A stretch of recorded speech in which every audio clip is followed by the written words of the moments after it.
shops down along Dawson Street. In Dublin's fair city, where the girls are so pretty, I first set my eyes on sweet Molly Malone, as she wheels her wheelbarrow through the streets broad and narrow, crying cockles and mussels, alive, alive, oh. She was a fishmonger, sure was no wonder, and so was her father and mother before, as they both wheeled their barrows through the streets broad and narrow, crying cockles and mussels, alive, alive, oh. She died of a fever and no one could save her, and that was the end of sweet Molly Malone. Now her ghost wheels a barrow through the streets broad and narrow, crying cockles and mussels, just a few of the verses from the famous Dublin ballad song, Molly Malone. I'll sing it for you, but my mother always told me the only singer that knows was the song. We're looking here on my right hand side, down that round there with a big bronze statue. That's Molly Malone herself. Known to the locals are now clear where our home was slightly outside the former St Andrew's Church, now the Dublin tourist box. In there you have tourist information, booking office, coffee shop and a gift shop. This is stop number 8, the Dublin tourist office, stop number 8.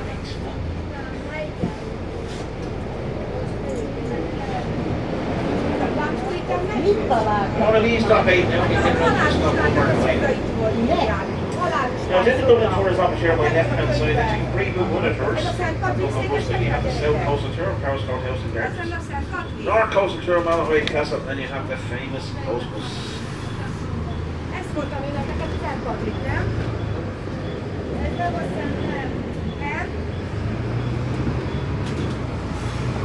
Anyone wants to go on any of these tours, I wouldn't be advised to pre-book them. Only fairly heavily booked out. We also booked with our head on to Corn Street. Now we're coming along Dame Street here, and all down on my right hand side, that's all part of the Temple Bar. All the side streets there are top of the gate. Where do you want down to? The south side of the river. The big tall building on my right, that's the Central Bank of Ireland, built in the 1970s, designed by Sam Stevens. And the gold sculpture outside is known as Crannon Hall, which means the white tree or the golden tree. Now Temple Bar itself gets its name from a man called Sir William Temple. He owned it 42 acres of land here dating back to the 17th and 18th century.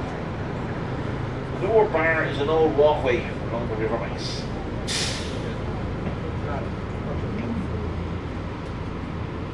Back in the 1970s, a lot of this area was all derelict and run down, and Dublin City Council moved in with property developers, and they redeveloped Temple Bar to what we have today. It's a nice residential area with loads of apartments, hotels, loads of different things. Here is the stop number 10. It's for Dublin Castle with Chesterfield Library, Oriental Arts, and Big Castle Gardens.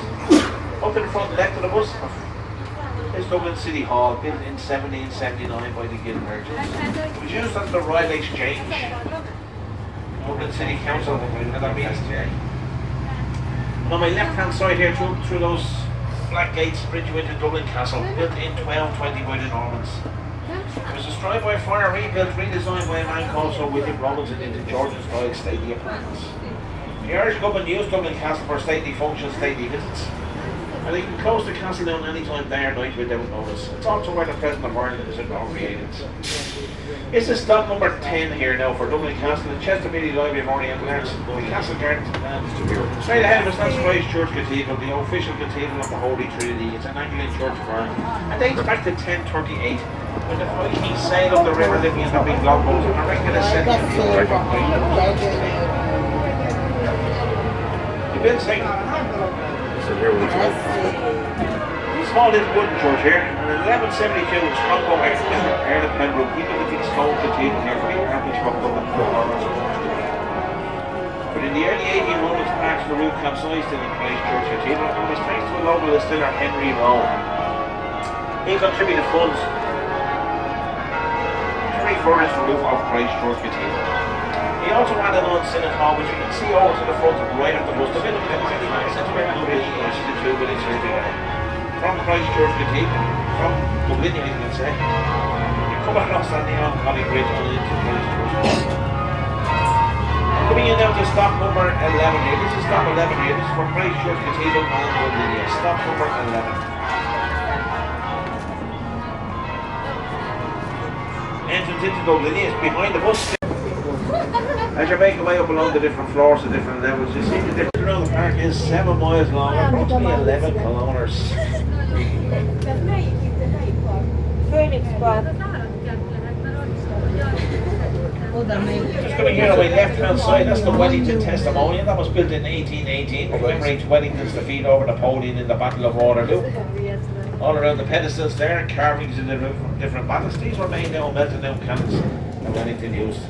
Now the Duke of Wellington, Arthur Wesley, he was born and educated here in Dublin, right beside the Marion Hotel, opposite government buildings. He was also the first Irishman to be Prime Minister of England in the state, but he always denied the fact of his Irish roots. Every time he'd be asked in the House of Parliament about his Irish background, his favourite saying was, because one is born in the stable doesn't mean you're a horse. Now looking out to my left hand side, it's known to the locals around here as the 15 acres, but there's over 200 acres there in total. 15 acres was used back in the 17th, 18th century by gentlemen to settle their businesses and fair bullfighting. Shall we say duels? Yeah. The Irish Army often use around the 15 acres today as a playground practice for different upcoming events. See a lot of field sports playing there as well, including over national teams, mainly football and hurling. You'll also see cricket there as well. Cricket is not a familiar sport here, but over the past few years, we had teams that went off to the different events there, cricket World Cup and that, and they done us very proud. The Phillies Park is very famous for all the Dublin people. You come here every day, especially on a day like today, you go for walks, you see them playing sports there as well. Cycling on, running, jogging, you name it. You also go to Dublin Zoo, which we'll talk about a little bit later on as well. But they also have picnics here at the park.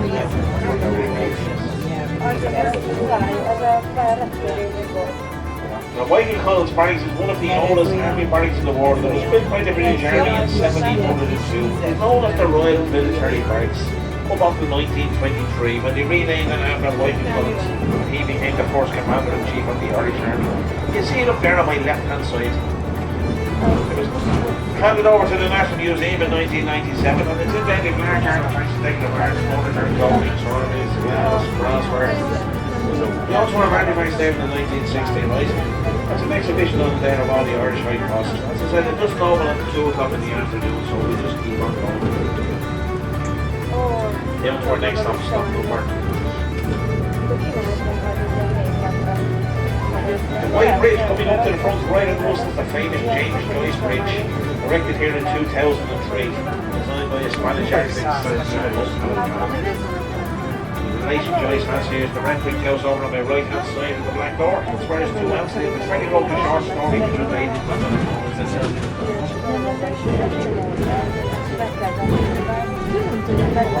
Whiskey is no longer distilled here in Dublin. It's distilled in Middleton in County Cork down the south of Ireland. John Jefferson back in 1780 started the distillery here to make his whiskey worldwide famous. Inside they have an audio visual program and it's running away around the old distillery itself. Anyone that has been to the old Jensen distillery, I would recommend that visit there. Put your hand up and volunteer with any of our volunteers. I won't tell you what happens as long as you spoil the fun and games. Certainly enjoy it, really well.